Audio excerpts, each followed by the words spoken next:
Hello, everyone. We are back together for our Standing Our Holy Ground webinar series. This is a year-long webinar series that helps the church look at what it can do to address gun violence. This is webinar number 9 in our series, and we have a very distinguished group of speakers with us today to help us discuss law enforcement efforts to stand up to gun violence. This series is co-sponsored by the Presbyterian Peacemaking Program in collaboration with the Presbyterian Peace Fellowship. My name's Carl Horton. I am the coordinator for the Peacemaking Program, and my colleague Simon Doon is also with us today, monitoring the webinar platform and helping us make sure this runs smoothly. We're gonna take some time for this particular webinar and ask that you join us in holding a moment of silence, and then we'll follow that with a prayer. We are only one day away from the 2-year commemoration of the shooting at Marjory Stoneman Douglas High School in Parkland, Florida, that happened 2 years ago in 2018 on February 14th. And because our webinar today focuses on law enforcement, we also dedicate the prayer to all police officers killed in the line of duty by gunfire. So let us hold a moment of silence.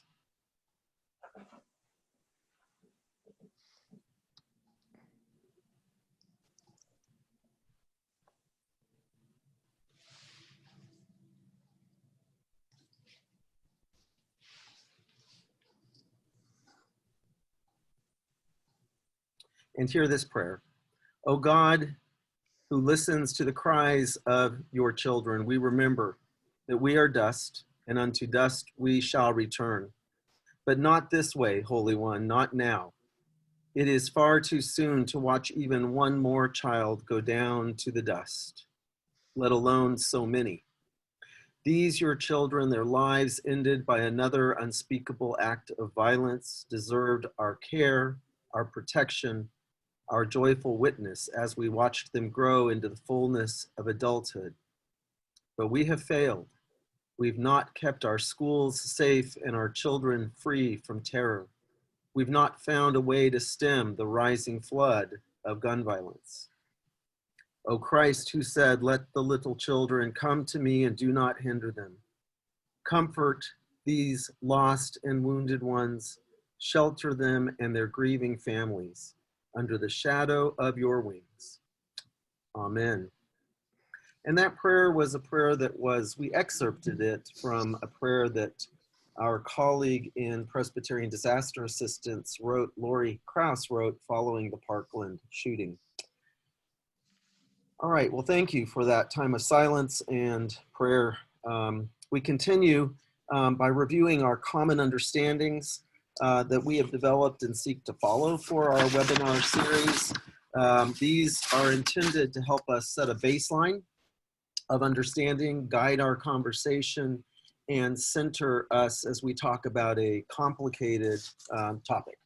So let me just run through these for us so that we all have them before us. Number 1, gun violence is a public health epidemic that impacts our communities, our congregations, and members, whether they know it or not.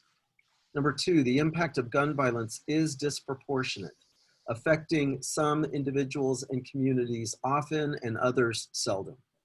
Number 3, we must first understand the impact of gun violence by listening to victims, survivors, and those who experience it. Number 4, the gun violence prevention movement is not anti-gun. Number 5, the Second Amendment does not preclude reasonable, sensible gun violence prevention legislation. Number 6, addressing gun violence will require changes in the legislation and culture of our nation. Number 7, the Presbyterian Church USA has issued clear policy and strong statements on preventing gun violence, but true change requires action and advocacy by our members and congregations. Number 8, as people of faith, we must pay attention to the discrepancies between the teachings of our faith tradition and the messaging of media and special interest groups. Number 9, this webinar series is an opportunity for constructive conversation and learning, and not for the posturing and polarizing rhetoric that has characterized the gun violence debate. And finally, panelists and participants in this webinar series will demonstrate mutual respect, listen for understanding, and engage in a way that bears witness to the best values and practices of their faith tradition. Okay, so those are our 10 common understandings that we hold to as we talk about gun violence. Just a reminder about how questions and answers work on the Zoom platform if you're not familiar with it. If you go to your control panel, you should be able to find a Q&A tab. If you hover over that or click on it, you'll be able to post a question. We would ask that you, when you type that question, you keep our common understandings in mind, and that you direct that question to a particular panelist, or let us know if it's just intended for anyone or all to address. Okay, so with that done, let me introduce our guest facilitator, Joe Vince, who is Professor of Criminal Justice at Mount St. Mary's University and a retired special agent with the Bureau of Alcohol, Tobacco, and Firearms, ATF. Joe has over 30 years of law enforcement experience, both at the federal and state levels. Both during his career and in the 20 years after his retirement, he has studied and researched methods and techniques in firearms-related violent crime reduction strategies.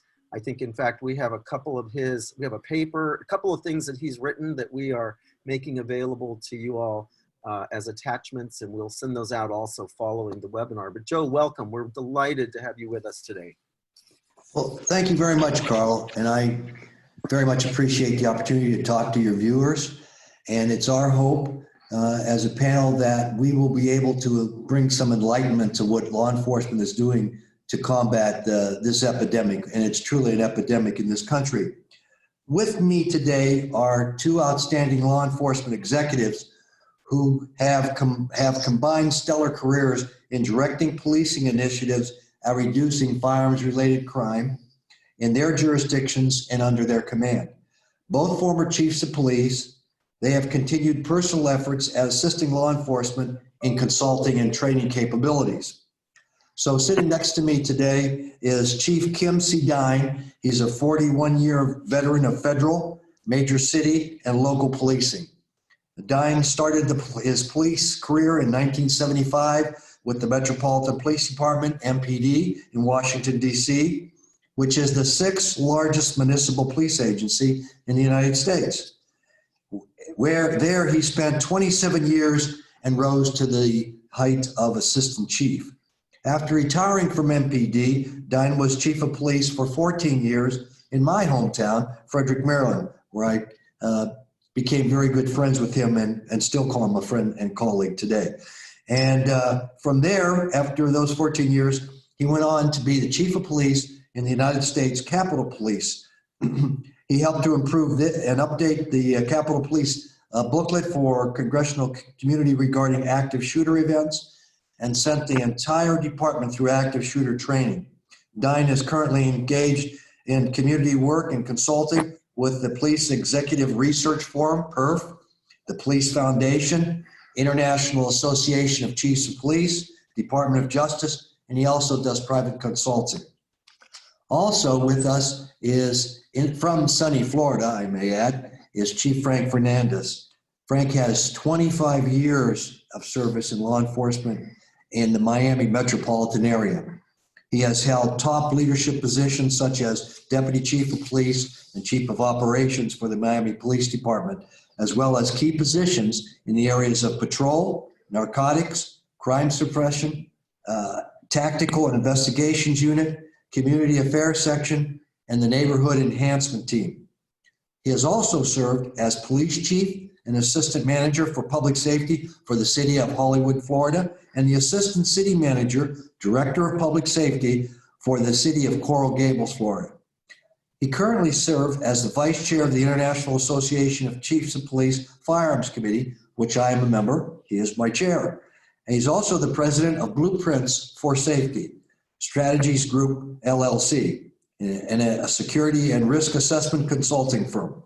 And starting off today, beginning this session, what I'd like to do, first of all, if we're to understand and look at solving the problem, we have to know what the landscape is like. So I would like to provide some information from a recently published congressional report that found gun violence epidemic imposes severe cost on American families and society as a whole, and the numbers are staggering.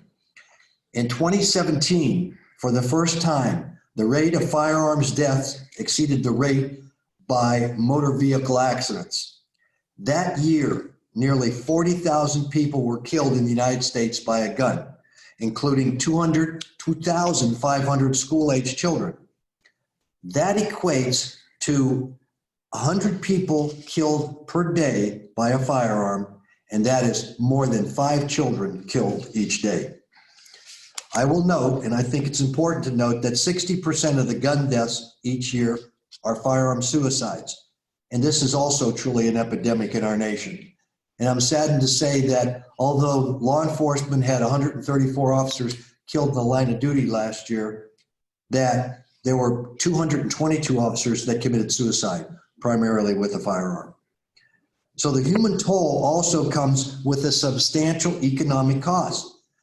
Direct measurable costs include loss of income, spending, employer costs, police and criminal justice responses, healthcare treatment, and there's also indirect costs such as reduced quality of life due to pain and suffering.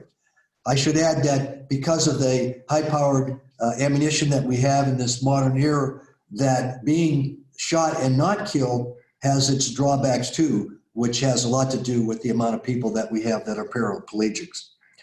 Gun homicides are also associated with fewer jobs, lost businesses, and lower home values in local communities across our country. The latest estimate is that gun violence imposes $229 billion in total annual costs in the United States, and that equates to 1.4% of our GDP. U.S. teens and young adults ages 15 to 24 are 50 times more likely to die by gun violence than any other economically advanced country in the world. It also found that economically deprived areas outside of rural America are the hardest hit. However, rural states, meanwhile, have the highest rates of gun deaths and bear the largest cost as a share of their economies. About 7,500 African Americans die from gun violence each year, the report cited, and it makes it 20 times more likely that a young black male will die by a firearm homicide than his white peer. By the end of 2019, there were 417 mass shootings in the United States. And according to data from the nonprofit Gun Violence Archive, GVA, which tracks every mass shooting in the country, this is more than one a day. GVA defines a mass shooting as an incident in which at least 4 people were shot, not excluding the shooter. And I will note here that school shootings and drills are necessary to keep our students and teachers safe, but yet they are traumatizing our children. So with that, let's get on to the questions now. And Chief Fernandez, what are you seeing as emergency successes and best practices by law enforcement that are showing promise in addressing violent crime in the United States? Well, first, Joe, thank you very much for the opportunity inviting me to be a guest on this podcast. And it's a pleasure to be with Chief Dine as well, with the years of experience. And I thank the host for bringing this topic up to light. You know, there's a lot of statistics that will show the doom and gloom of what's happening with violent crimes. But the reality is that we're much, much safer today than we were back in the 60s. But as Joe, as you said, 2017 played out a role in that year that homicides by way of guns superseded almost everything else. So it is climbing up, as you said, but we are much safer than we were back in the 60s. So law enforcement as a whole has done a phenomenal job getting smarter, getting better tools, better analytics, better investigative tools to solve these crimes and to mitigate. I would say that the best practice that we're seeing today in law enforcement comes by way of firearms identification and firearms tracing. So, we have a method through the through ATF, Alcohol, Beverage, and Tobacco, the federal agency, whereby they use a system that's called NIBIN. It's a National Integrated Ballistics Information Network. And in a nutshell, what it does is actually, it allows an investigator to look at a firearm, whether it's the casing, the bullet that comes out of the weapon, or the actual casing that holds the gunpowder, if you will. And I'm trying to speak in very layman's terms here so that everybody understands. But we're able to trace that gun to see if that gun was used in another crime. And so that has allowed us to really pinpoint, when we have homicides that are connected, the link analysis, if you will, of these homicides. And many departments are using them today. But we're still lagging behind. So the IACP, as you mentioned, Joe, we're trying to push forward through the committee and through the IACP as a whole, the National Chiefs Association, to make sure all departments understand that NIBIN tool is available and that they should be utilizing it. And there are best practice policies that are available to all agencies. So I think the question that I'd like to focus in on here is, what can the faith-based community do to support a reduction or addressing this issue of violent gun crimes? And I would say, if you look at the school shootings, for example, in a 10-year span, there were 180 school shootings or 356 victims. That's a significant amount of kids that became the victims of violent crimes. Unfortunately, today, we have a fascination with guns. What is corrupting our kids is the internet. That is a trend that's occurring, the internet and social media. So as parents and as faith-based community, we have to make sure that we look at the three pillars that I would focus in on. Number one is education. And number two is ensure that your local police departments are exploring and providing the best innovation and technology when it comes to investigating violent crimes. And the third pillar for me would be follow-up. As law enforcement, we do a phenomenal job of looking at things, but sometimes a follow-up is lagging behind. So the faith-based community can make sure that those three pillars can be followed up. But I'm going to go talk about education real briefly. I'll pass it back to you, Joe. But education to me is primary. The more that the faith-based community can focus in on a conversation about violent crimes and guns, the better off we're going to be. If we look at the number of accidental deaths across the country from gun safety, it's about 1.6 million.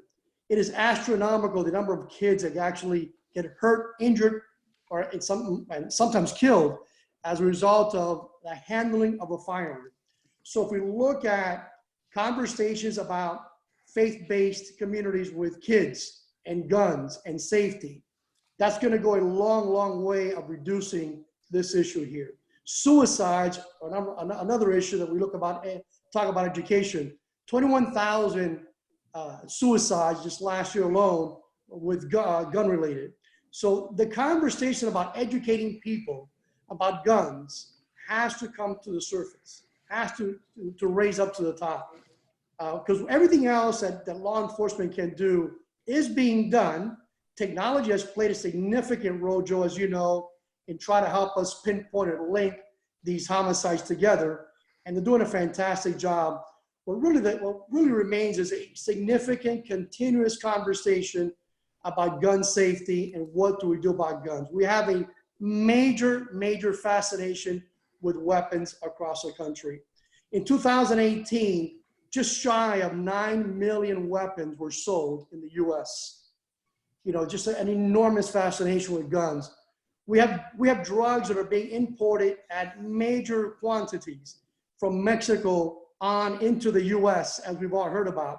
But what we don't talk about is a number of weapons that are going south from the US into Mexico. And so again, when we look at gun crimes in the US, it's as a result of our fascination with weapons and our fascination with gun sales of these weapons. We're selling them in record numbers, And this is the nucleus of what's happening to us in our nation, that we have to have those strong conversations with our families. And last, I'd like to just point that, you mentioned it, Joe, earlier about, kids and fatherless kids. We talk about boys, and boys obviously are the number one victims of violent gun crimes as opposed to young girls. But under the age of 25, those that are fatherless have a 50% chance or greater of going to jail or being involved in gun crimes. So the issue of having fatherless families, and we talk about the faith-based community, is a major, major problem. We need to have people step up with that courage to step up and help that neighbor. I remember working in a inner city for many, many years here in Miami, and that common saying of it takes a village to raise a child. And so under that theme of it takes a village, we have to look at those fatherless families.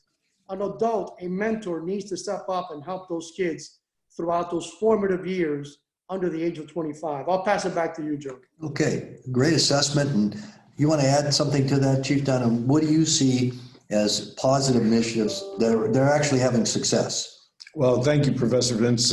Thank you for inviting me to be part of this podcast. I'm honored to be on here with Chief Fernandez and to be part of this a very important discussion. These some of the trends that I see, I'll break it down into three areas, and essentially they're all pretty much inextricably linked. To follow up on what the Chief said, the NIBIN technology has been significant. Back in the older days, we would have to take that forensic evidence and actually send it somewhere else to be processed, and it could take months, weeks, or even longer. So what is happening now, which is a wonderful trend, is the proliferation of NIBIN machines being offered to local departments, partnering with your old agency, ATF, which is an absolutely phenomenal agency. And police detectives and ATF agents are learning together how to operate these machines. So individual departments across the United States can get evidence back extremely quickly. And that, as most people know, even from watching TV shows, is critical to solving cases, that quick turnaround on significant forensic evidence. So that is actually a wonderful program. It's actually significantly supported by the National Partnership PSP program, supported by the federal government, which is helping. That's the Public Safety Partnership Program, which is helping departments across the country, especially those combating significant amounts of violent crime, get help through NIBIN and actually get NIBIN machines, working with ATF and other federal agencies. Likewise, police investigations have increased dramatically in terms of their depth and breadth. Departments across the country now use software to help link critical pieces of intelligence. The sort of advent of intelligence-led, data-driven policing allows us to focus much more on shooters and connect those shooters and the weapons, and software helps with that. So that's another area where technology is really, really important and really helping us. Lastly, in sort of that area, the whole ComStat piece for the average viewer, that is a sort of intelligence-led, data-driven management tool to hold police commanders, area commanders, deputy chiefs, captains, lieutenants, sergeants, all the way down, up and down the chain, accountable for police criminal activity in their areas of control. And departments across the country are using meetings like ComStat and other similar terms to really drill down into the statistics, the data, and determine who's doing what in that area, which again allows us to much better focus on really the smaller percentage of people committing most of the crime, which happens pretty much everywhere. It's a smaller percentage of people committing 80% of the crimes. So that's area one, the technology and police practices. Number two is the continued proliferation of really effective community policing, where departments around the country are meeting with residents and jointly identifying concerns, prioritizing them, and then working together, coming up plans to address them using all available resources. Departments across the country run citizen police academies. They provide training to citizens regarding weapons, weapon safety, which goes a long way to reducing gun violence. And they're much more transparent in terms of sharing information and also garnering information from the community. That's all part of good community policing. And departments as well engage in safety measures to include handing out gun safety locks, gun boxes, and this goes internally as well. Good departments now provide their own officers ways to secure those weapons to keep them away from family members, and also do a much better job at training family members about weapon safety. I know the department I was with, we had a family day event where the young officers would bring in their entire families, and we would teach, do a piece on gun safety. We would take them to the range so they became a little bit familiar with the do's and don'ts, and so they'd be at least more comfortable. But gun safety was the primary focus in that regard. And then training, the last I think major trend that has again improved dramatically over the years is police training and citizen training. Departments around the country now engage in routinely training with all first responders. We're training with residents and school officials to deal with active shooter type events, which is very, very important. As you mentioned, Joe, in the opening remarks, they do drills in schools, and they work with administrators, and as I mentioned, first responders. Many departments have SROs or school resource officers in the schools to provide safety, act as role models and mentors, not as disciplinarians, but to really get to know kids. That is also a good part of community policing, so children can see the police as the good guys and gals that they are, and officers understand these kids and know what issues they're facing and help them work through them. Help with conflict resolution, which is another way, obviously, to reduce violence. And lastly, as I noted, and this is all sort of part of all three, the partnership with our federal agencies has just significantly improved over the years and continues to get better as we all work together to combat this scourge of gun violence. Well, I think that's good. And just to recap a lot that was said here is that, yes, we are now using more and better technology. There's no question about that in law enforcement. And we're seeing the trend that the technology is coming out of the laboratories and moving closer to the investigators. So as Chief Dine said, the faster we can solve a crime, the more likely it'll be solved. And that has a lot to do with public safety. And there's nothing that replaces good investigators, but it sure makes them more resourceful in doing that.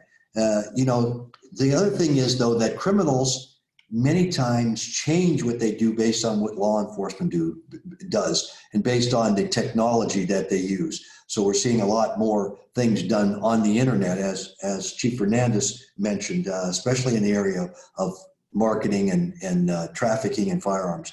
But one of the big problems we're having now, and I want to throw this out to both of you, and looking at the challenges, but obviously one has to be stolen firearms from citizens, stolen firearms from gun stores, because now we're talking about tracing guns, we're talking about using data, and yet this circumvents the ability of law enforcement to do those things. So Chief Fernandez, where do you see that? And why don't you inform our viewing audience here exactly what the problem is? Yeah, at the National Chiefs Association, part of the Firearms Committee, we've done a lot of research and pushed forward a lot of resolutions for chiefs of police throughout the country to consider. Number one crime right now across the U.S. are car break-ins. And in those cars they're breaking into, they're literally not breaking the window. They're just going around and trying doors to see if they're open. And that is trending across the U.S. It's been trending for quite some time. So we have a significant number in the thousands of weapons that are stolen from cars every single day. These are people that don't understand that there's a responsibility that you have when you buy a firearm. And so when we talk about education as being one of the three pillars that I mentioned earlier, it's not just everyone helping out and educating, but it's also the firearms dealers, the stores, if you will, that sell these firearms. They're called federal licensed dealers.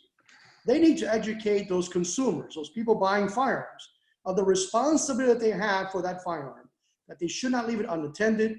They should not leave it at home unless it's locked and properly secured. And they need to pass out a brochure, if you will, to each one of these people that are buying weapons. So statistically, we're educating them on the vulnerability that they face when they buy a firearm. I also want to express to the audience, to everyone here, that I keep focusing in on education, but the number of weapons that are stolen every single day from our firearm is astonishing. It's incredible how people just don't understand how these firearms and the responsibility they hold when they purchase a firearm. I had mentioned earlier in a conversation that Professor Vince and Chief Dine we had about gun sales at these open markets, if you will. And it's amazing to see the fascination, and I'll repeat it again, with people buying firearms. But what's missing is not the people buying firearms. What's missing is a responsibility that comes when you purchase that firearm. As Chief Dine said, officers are properly trained, not just on the discharging of that weapon and the accuracy of it, but also on the responsibility that officer holds by possessing that weapon. There's a huge absence of that in everyone else that purchases and possesses a weapon. That's the difference between a law enforcement officer and a regular citizen that has a weapon. The distinction is that officer is not just trained in shooting the weapon. The officer is trained on the responsibility that he holds or she holds in the possession of that weapon. And, Chief Dunn, I've heard you often say, you don't talk about gun control, you talk about gun accessibility. In other words, keeping guns out of the people that shouldn't have them, which would be the criminals, the terrorists, the mentally ill, and all those ilk. So why don't you add on what Chief Fernandez was saying? Because these are truly challenges to law enforcement. Yes, sir, Professor Vince. I'm glad you brought that up. Gun access is a term that I borrowed from Houston Chief of Police, who's just an outstanding Chief of Police, Art Acevedo, and he likes to use that term, gun access. So we get away from this gun control or all of these other terms that seem to bother some people, because frankly, I think close to 90, 100% of people understand and support the concept of some form of gun access. Not everyone should have access to a weapon. So I think that's a healthy, intelligent way of looking at it. And with that comes then the concept that Chief Fernandez and we've all mentioned. Ideally, you shouldn't just be able to get access to a weapon without a gun lock, a gun box, and requisite training that goes along with that. That would be an ideal world. Why would we want anyone to have access to a weapon without knowing how to use it safely and how to store it safely?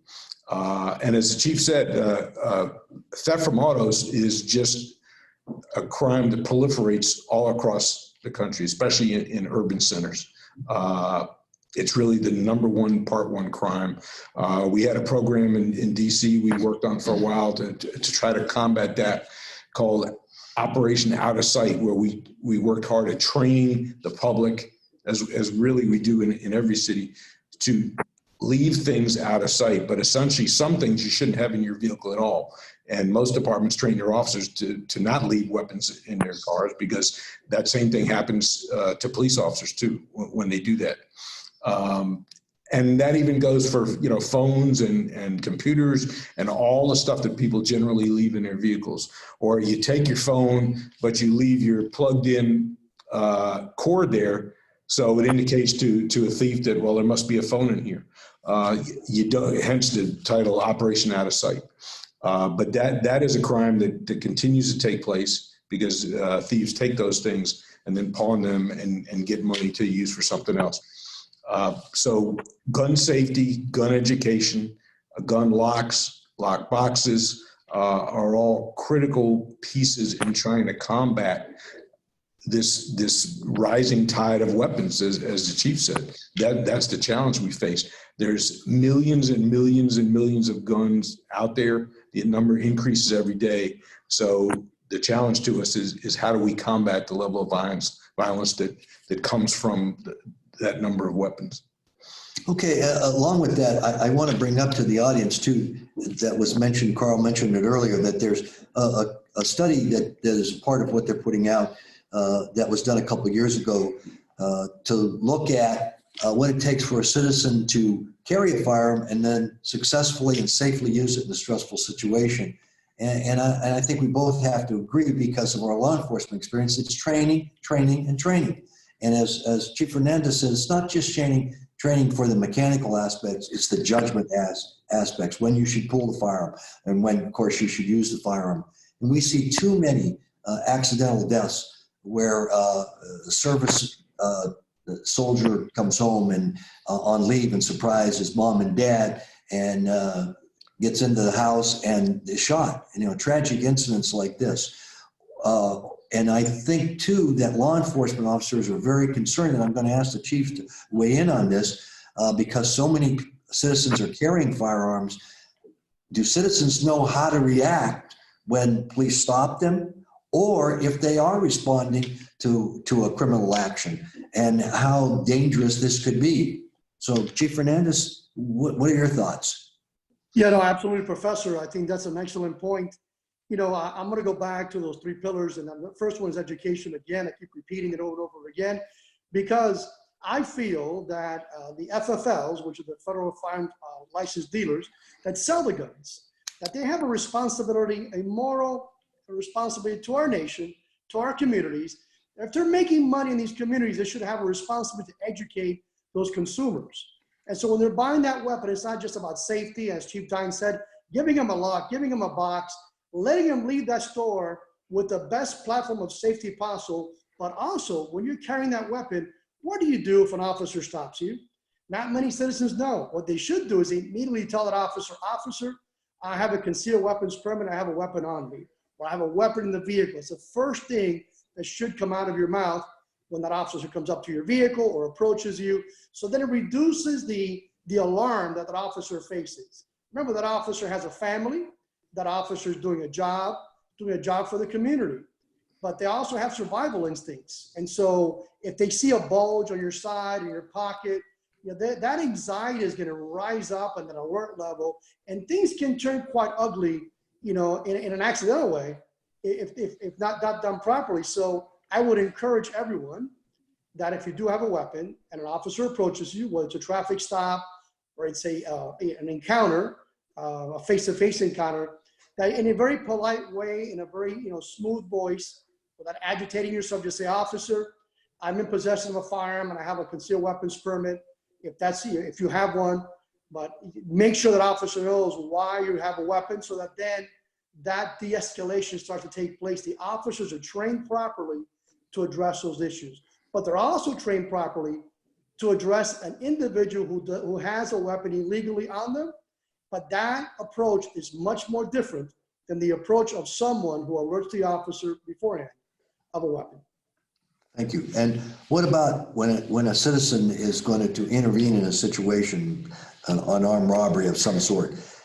It's the same thing as a plainclothes officer or an off-duty officer responding. So how do you think citizens should be trained in that? Yes, sir. I mean, that is a challenge even in our own police community that we face in terms of combating blue-on-blue incidents. And we do engage in training among ourselves to try to combat those tragedies. And that's difficult enough when you have a lot of police officers obviously armed with weapons. So it's even more of a challenge than to train citizens that are carrying weapons and get that word out. That is part of what good community policing is all about. But as the chief said, and I wholeheartedly underscore, the whole concept of education, I mean, it should be requisite when you gain access to a firearm ideally that they should go hand in hand, and you wouldn't be able to do one without the other. I mean, a lot of things I think we would agree in society are kind of upside down now. To be a real estate agent, you got to take courses and pass a test and go through a whole thing to sell a piece of property. That's very important that you know how to do that and you do it legally. Why wouldn't we want that same kind of thing to take place when you gain access to a firearm? Back in my early year, seems like 100 years ago now, when I was in graduate school, I did some work in London. And I remember we were talking to the cabbies, and if I remember correctly, it takes almost a year to be a fully professionalized, trained cabbie in London, because we were amazed about how professional they were and knowledgeable they were. So it takes a year to become a cabbie in London, yet you can gain access to a firearm in 5 minutes in this country. It's upside down. It makes no sense. Gun safety courses should go along with that, as well as, and we haven't gotten into, and none of these are radical ideas, routine background checks. So again, we can get some control of the access, education, access, to try to reduce, stem the tide of the violence that goes along with the proliferation of weapons. Okay, and as we wind down now, so we leave time for questions, I just want to make sure that we talk about, and I know that Chief Fernandez did this as well, but I think we should expand on it. What can the faith-based community do? I mean, we've all seen groups such as Moms Demand Action who have had a voice and have made a difference. And I'm particularly fond of those people because when I told my mother I was asked to help them, she said, well, I think you ought to do that. And I said, well, I don't know if I have a lot of time for that, Mom. And she said, you don't understand. I think you ought to do that. And my mom's 93 years old. And when your mother tells you to do something, you do it. And they get things done. So what do you think? You want to add anything to that comment you made earlier, Chief Fernandez? Yeah, absolutely, Professor. We have to look at it from what's within the control of the faith-based community to do to make a difference in this world of violent crimes as a result of guns. And what you can do is provide education, provide a platform for a conversation, provide an opportunity for people to step up and help kids, young kids in their formative years, to understand the casualties of life. When we look across households across the country, about 41% of households have a firearm in them.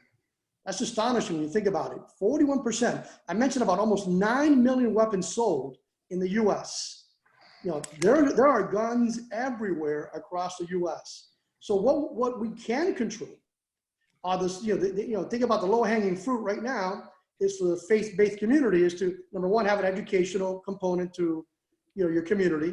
Number two, have that platform ready to educate them. Your local law enforcement agency certainly will step up to help you have that conversation, bring statistics and examples. And in many cases, they even pass out locks and boxes to secure weapons.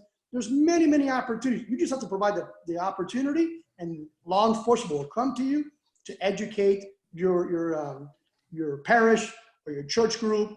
It's an opportunity that they're looking for. And I humbly ask you to do it because it will make a difference in the 467,000 gun victims since 2011. That's an astonishing number when you think about it, and you can make a difference. If you look just at suicides, accidental shootings, you're in the range of about, thousands and thousands of accidental shootings that result in deaths, specifically kids under the age of 25. Chief Dine?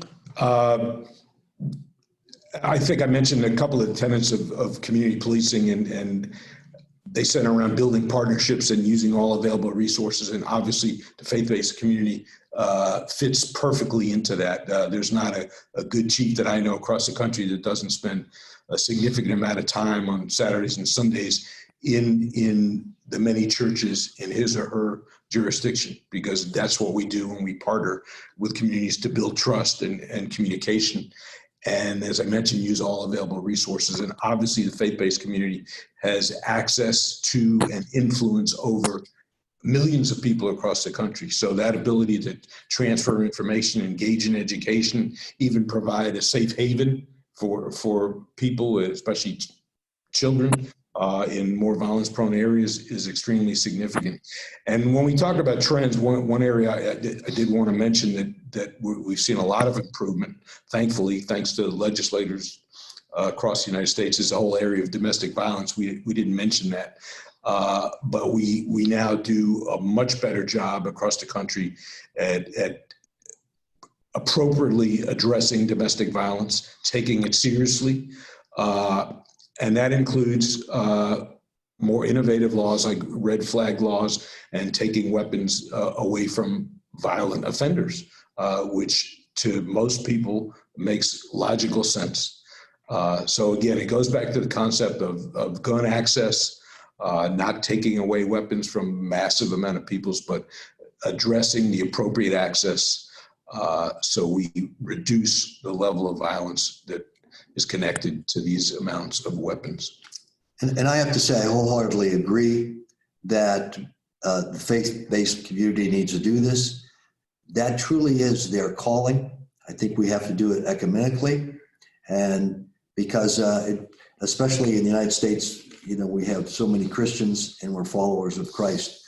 However, I think we have to watch that as issues in the past, whether it was slavery or women's issues, and we could go on, where the faith-based community did step forward. There's others who want to try to use religion to justify, which I think are immoral and unethical ideas. And I think I laud the Presbyterian Church for having these seminars. I think this is exactly what the faith-based community needs to do. And we need to have more of it. We have to have discussions like this. So with that, I think now would be a great time to turn it back to Carl and get us some good questions so we can have a discussion in here. Carl? Well, thank you all. Thank you, Professor Vince and Chief. I want to get you all, Chief Fernandez and Chief Dine. It's really a privilege, and we feel like we've been listening in on the challenges that law enforcement faces. We're getting a lot of questions. One of them, there is this sense that law enforcement is on the front lines of this epidemic in the U.S., and our law enforcement officers are suffering. There's one question, is related to, we all know about the NRA and lobbying for certain things of our legislators. Does law enforcement have a similar sort of lobbying arm that advocates on your behalf on these issues? And how effective is that for you as far as helping our legislators understand your perspective and what would benefit law enforcement on the gun issue? Well, I think all three of us could respond to that, but I want to say that it's the International Association of Chiefs of Police. They are the oldest law enforcement professional organization dating back to 1893, I believe. But, and they do represent chiefs, not only in the United States, but worldwide. Obviously, people are concerned about what's happening here, but crime is globally now, and that's why it's important to have that. Just as an example, the study that I mentioned earlier, the IACP put that forward, and in the state of Maryland right now, if I wasn't here doing this webinar, this podcast with you, I would be at the Senate building in Maryland testifying to the committee there, because they're enacting exactly what it said in that study to do, to provide anybody that would like to carry a gun concealed or openly in public. They have to have training and be certified and then recertified twice a year. Makes all the sense in the world that you would do that, but we need legislation because otherwise people won't do this. And the ICP pushes for that. The other one that they're doing right now is to make sure that federal firearms licensees, gun stores have the right kind of security. Because what we want to do is not just wait till somebody breaks into the store. We want to prevent it from happening, or at least get a chance to intervene. And the legislation they're proposing is going to do this. And I think we need to do research on that. I mean, again, if we have people selling pharmaceuticals, and it doesn't matter if you're mom or pop or if you're CVS or whoever, you have to lock them in a safe and you have to go through all these protocols. We should do this with gun stores too. Yeah. But it takes legislation. Yeah, no, you all, I've heard you say a lot about both prevention and investigation, that both of those are important to solving the problem as law enforcement. And you mentioned, Joe, about the motor vehicle deaths are now exceeded in 2017 by gun deaths. And it seems to me we have all those measures in place for drivers. You got to do a driver's ed and be trained. You've got to hold a license.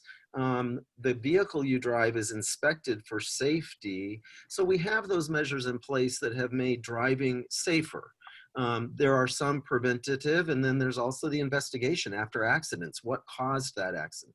So it seems to me you all are saying that same sort of comprehensive approach to gun safety would help law enforcement.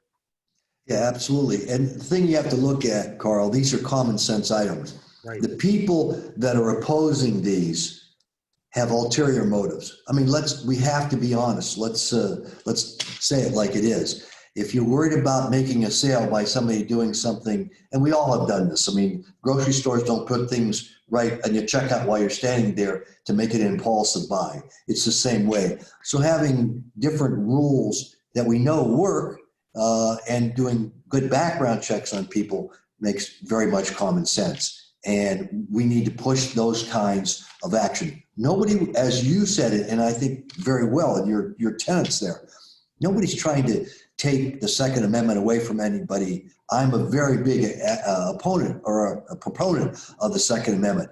When hunting with my father, I think that's part of Americana. But again, we have to do it in a way to keep everybody safe. Yeah. And I appreciate the other thing I've heard, and some of our listeners are asking about related to education. You know, the faith community builds awareness as well around these issues. So this webinar series, we're not really training people to have guns safely, but we are building awareness of the issue. The other thing the church does a great deal is advocate. So we have advocacy, an advocacy arm of the church that, and the church has policy, and much of the policy, in fact, I was just looking at our policy and it says, one of the items was following the recommendation of the International Association of Chiefs of Police. So that's in the Presbyterian Church USA policy. So I do think, we do education somewhat. I love the idea of churches and faith communities connecting with law enforcement to do the kind of perhaps training that only law enforcement can provide. So we build awareness, we educate, we have documentaries that our colleagues have produced. We look at gun violence as a human caused disaster, and we recognize law enforcement on the front, a big part of that, contending with that disaster.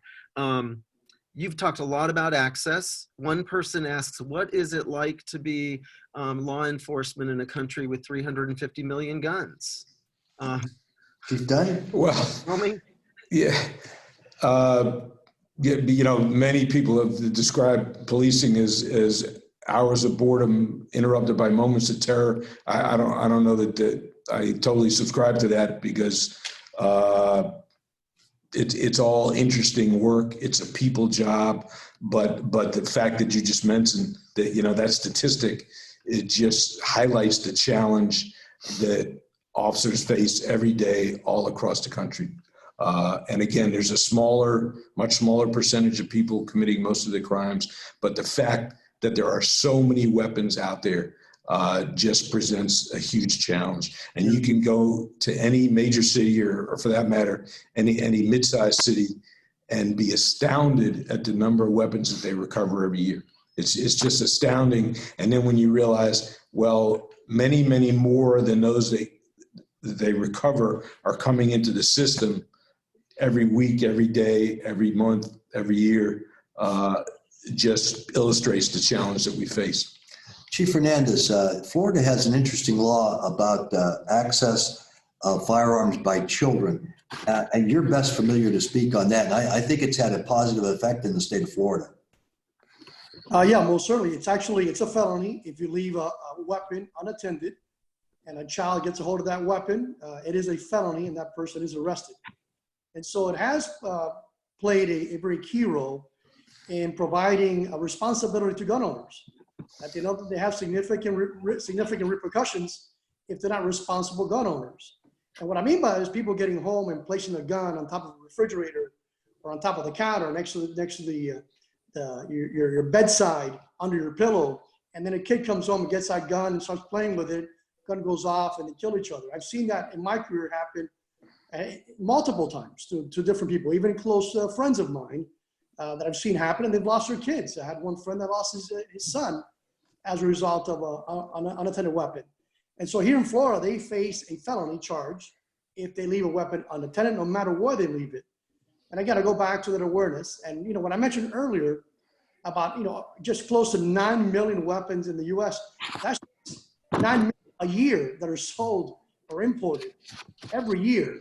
And how many weapons are out there that we don't even know about? We're just inundated with a fascination of weapons, and across the country, there's just guns everywhere. So the theme of let's just get rid of guns, gun control, it's not going to happen. It's just so many guns everywhere. It'd be impossible to collect all those weapons and have a complete, you know, elimination of weapons. So if we cannot control that, what we should be doing is educating people, making sure if you're going to have a gun, if you're a law-abiding citizen with a weapon, make sure that it's properly secured, that you're not leaving it unattended, and that you're a responsible gun owner. You know when to take out that weapon and when not to take it out. The reality is that because of untrained individuals, the vast majority of people that have a weapon and are utilizing it for self-protection, that weapon ends up being a liability for them, and in some cases, a liability for their family, where they shoot each other because of a lack of training. So guns, again, don't necessarily make us safer. They just bring a higher liability to our homes if, and I say if, we're not properly trained, as you mentioned earlier, Professor, if we're not properly trained and are responsible with those weapons. You know, 40% of our households across the country have a gun inside of it. So think about the liability that holds. We need to change the culture. You know, one of your common understandings, number 6 of the common understanding calls that you mentioned, is the culture of our nation. We need to change the culture to understand that weapons are a way of life, that guns are going to be seen by kids of all ages. And so it has to start, you know, even in the schools, about gun safety. What do you do as a kid if you see a weapon? And if you see a weapon, it's almost like, think about when we were young kids, I'm sure all of us remember about stop, drop, and roll. You know, if you catch on fire, you drop, you stop, you drop, and you roll. And everybody gets that. It's a very common theme. We have to train our kids that when they see a gun, you know, what should they do? They should stop immediately, get away from that gun, and call an adult. And we're hoping that that adult has hopefully gone to the faith-based community or someplace to be educated on what to do with a firearm. The last thing, Carl, too, I think you need to know that the strategy that law enforcement is taking, and has to take, is that we have to have prevention, intervention, as well as enforcement. This goes across the board, whether we're talking about firearms violence, or burglaries, or armed robbery. You have to have those. And we need to incorporate that more into what happens daily. That's a good place to end. We really probably should have made this a 2-hour webinar, because we have a whole nother set of questions about church security. You know, our congregations and our places of worship are struggling with this because they have become settings of this gun violence. Some of them arming themselves, some of them are securing their buildings. I think congregations need to talk about this. People are asking about good guys with a gun, and we've touched on that. We also are getting questions about racial bias training within law enforcement, and concerns if you're a person of color, and, you know, talking about driving while black and the great risk of being a person of color if they are pulled over. And so others want to talk with you all about bias training. So we could have a part B on this conversation. Maybe next year we'll do this again. But for today, I really want to thank Professor Joe Vince, Chief Frank Fernandez, and Chief Kim Dine for joining us and giving us their time and the perspective of law enforcement, which is one that is important to hear from. So thank you all for tuning in today, and to our panelists for being with us. Before we go, I want to make sure you all know about the next webinar in our series. It will creep up on us quickly next month on March 5th at 1 o'clock Eastern Time. We'll be discussing the racial divide in gun violence. We'll be joined by R. Drew Smith, a professor at Pittsburgh Theological Seminary, and by Robert Hoggard, a pastor and PhD student in Rochester, New York. So most of you know how to register, but to do so, just visit the Standing Our Holy Ground webpage, and you will be able to register for our upcoming webinars. You can also go there to view the recordings. This one will be recorded as soon as we have it ready. So thank you to our three panelists. Thank you all for tuning in. It's been a productive and full hour, and we look forward to seeing you again next month. So until then, goodbye, everybody. Thank you. Thank you.